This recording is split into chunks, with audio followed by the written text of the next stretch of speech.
Welcome back everyone, and today I'm going to be drawing Jerry in his Mega Minion form from Despicable Me 4. Let's get to it. I started off with the cartoon style and I wanted to keep it a little simple and a little basic with matted colors. I kind of kept this section a little bit smaller because I really wanted to showcase the other styles. I really wanted to showcase the realism and the horror. Up next we have the X-ray effect. Everyone's really seemed to like it from my Envy video, so I decided to bring it back.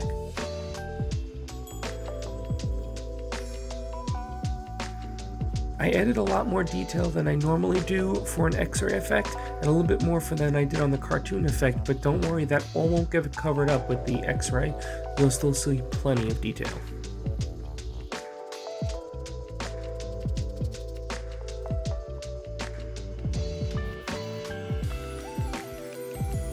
I really like the texture that comes in with all these rocks that he seems to be munching on, and I really love the fact that he almost is an emulation of the Fantastic Four's Thing.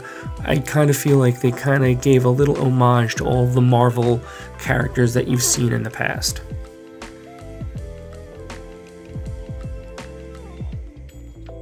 And let me know in the comments, who is your favorite minion? Is it Jerry? Is it Bob? I'm always a King Bob fan, but let me know what you think in the comments.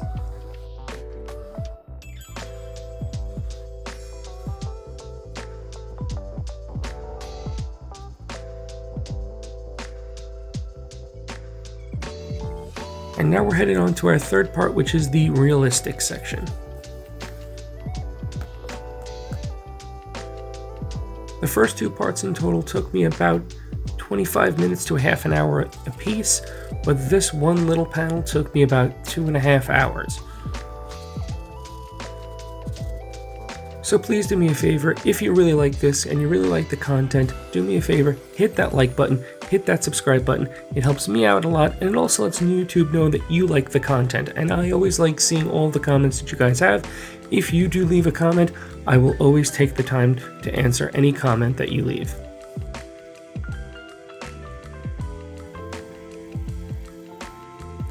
A quick beginner's tip is when you're trying to do any type of realism or any type of realistic effects, work in layers. Don't try and get everything perfect in one shot. If you feel like you're struggling in one part, move to another part completely, and then as the whole thing develops, you'll find that you'll be able to see the image better.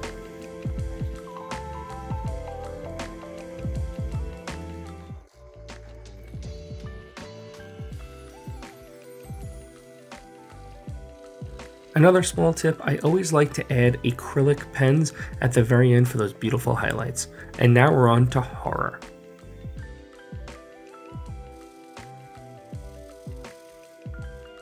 For this one, I went away from the rocky texture that he normally has, and I wanted to make it look like almost a leathered, beat up skin, and I changed his normal round hands to like talon-like claws that I felt like were gonna grip and pierce.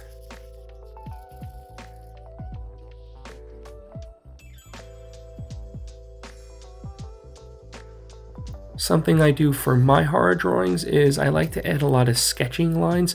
This will give the pulled skin effect or the cracked tooth effect.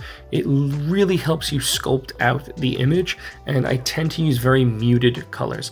I don't use bright and vibrant colors unless it's for a horrific effect such as blood.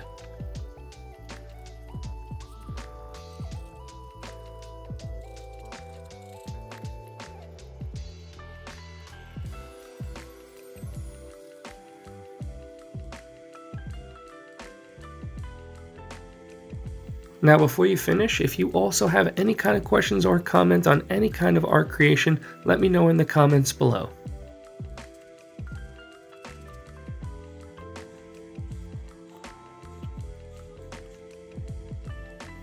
And we're just about finished here as we head out with this piece. Let me all know what you think in the comments below. I always appreciate you stopping by, and I will see you all, as always, in the next video.